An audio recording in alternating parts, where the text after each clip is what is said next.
abantu benshi rero bakunze kugisha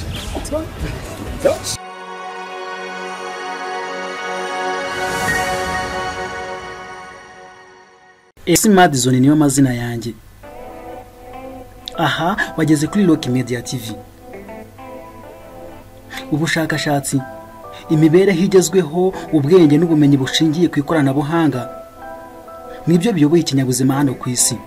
Mu by'ukuri bisa nk'aho isi yacu iyobowe n'ikoranabuhanga, cyangwa se mu yandi magambo wavuga ko ikoranabuhanga risigaye rimeze nk'inyanja twebwe ibinyabuzima n'ibiremwa turi kogama muri iyi si ya none. Ikoranabuhanga, umuntu n'ibindi binyabuzima bigiye bitandukanye byose bifite ubuzima bushingiye ku ikoranabuhanga. Ikoranabuhanga biratangaje ko uyu munsi wa none inyamaswa nazo zisigaye zigira uruhare mu ikoranabuhanga. Ibi wabyumva neza witegereje. Imbwa iri muri bimwe bikoreshwa mu gusaka ibiyobyabwenge, ibisasu ndetse n'ibindi bitemewe na leta. Birumvikana imbwa muri iyi minsi ziri gukoreshwa akazi gakomeye cyane, ndetse ikindi wamenya nuko zisigaye zihabwa akazi gashingiye ku biro.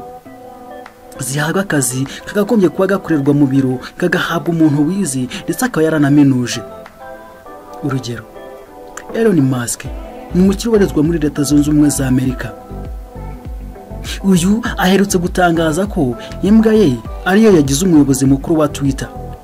Naho yagaragaye mu mashusho meza cyane, yicaye ku ntebe, imbere hari dokima nyinshi cyane cyangwa se impapuro zitandukanye. Iyo mbwa yari mu mwenda mwiza cyane w'umukara.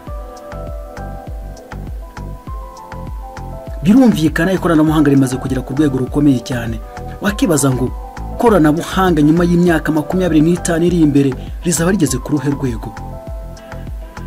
Mwumvisha amakuru ya microchip, utwuma dushyirwa mu binyabuzima kugira ngo bibashe gukontororwa neza cyane nk'abantu, kugira ngo tubashe gukontorora ubuzima bw'abantu bakoreshwa imirimo runaka cyangwa se boherezwa ahandi hantu hagiye hatandukanye. Si ibyo gusa kandi twavuga no kukuma ka GPS. GPS ni akuma gato cyane gashyirwa ku gikoresho runaka cyangwa se kagashyirwa kambi ku muntu mu rwego rwo kugira ngo bakomeze gukurikirana amakuru y'icyo gikoresho cyangwa se uwo muntu bakambitse. GPS ahiri igikoresho iriho ntigishobora kubura, ahariho hose baragishaka bakakibona, ndetse baba bakibona mu buryo bwiza cyane. N'umuntu nuko byagenda mu gihe aramutse yambaye GPS. Bitewe n'ikoranabuhanga ko rigenda rirushaho gukomeza gufata intera cyane, ibigo bishinzwe ubushakashatsi birarushaho gusohora ibikoresho bigiye bikomeye cyane ndetse bitandukanye mu rwego rwo gukaza ikoranabuhanga. Reka twibande ku bikoresho twibande kuri telefone igendanwa yitwa Samsung Galaxy cyangwa se Samsung S23 na Samsung S23 Pro. Nizo tugiye kwibandaho.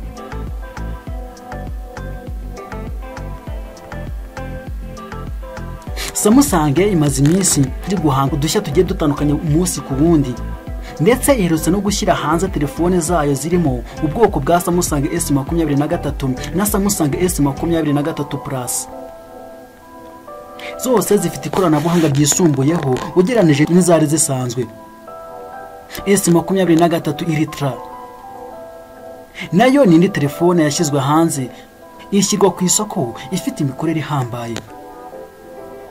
Galaxy S23 cyangwa se S23 Plus nizo telefone zigezweho muri iki gihe, zikoresha Android ishobora kwirukanka cyane ndetse ikabiboneka ku isoko mu buryo bworoshye. Hashingiye ku isesengura ry'abahanga mu gusesengura, ryerekanye ko telefone za S23 igaragara ko zitandukanye n'izindi zazibanjirije, ariko nanone zikaba zifite ibindi bitandukanye bishobora gutuma izo telefone zishobora kuba mbi cyane. Icyakora ikindi cyiza cyazo bivuga ko zifite batiri ifite ingufu kurusha izazibanjirije. Ikindi zikaba zihuta, zikaba zifite Android yirukanka cyane. Nubwo bimeze gutyo hari intenge yazo. Urugero, iyo uri gufata amafoto ukoresheje lens y'izo telefone, ntizikunda ikintu kiri kure cyane, nk'ibizwi nko kuzuminga. Imvugo abahanga mu gufata amafoto bakoresha zoom in cyangwa se zoom out. Iyi ntishobora gukora zoom in kujya yegereza igikoresho kiri kure cyane iri gufotora cyangwa se ikintu cyose iri gufotora.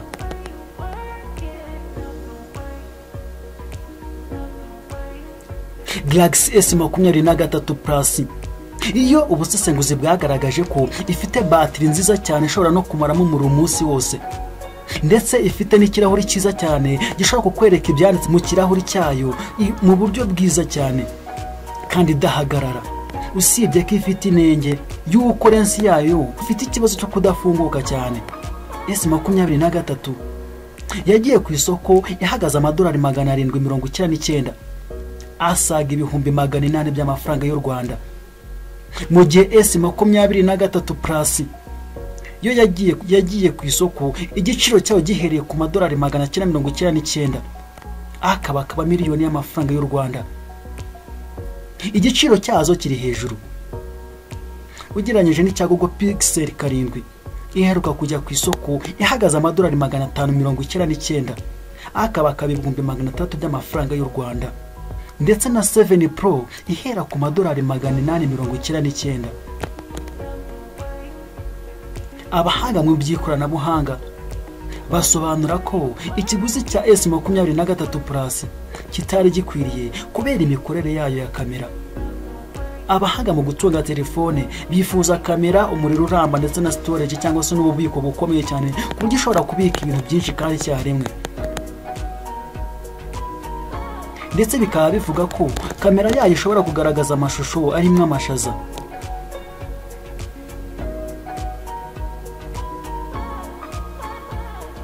Reka mbashimire ko twabanye muri iki kiganiro, ukabashije kumenya ubusobanuro bw'ibyo utunze cyangwa se ibyo ubona ku isoko. Niba hari icyo wifuza ko twazakuvira imuzingo, twandikire ku mbuga nkoranyambaga zacu. Njye mwabanye muri iki kiganiro nitwa MC Madison. Mukomeze kugira ibihe byiza, ndabakunda cyane.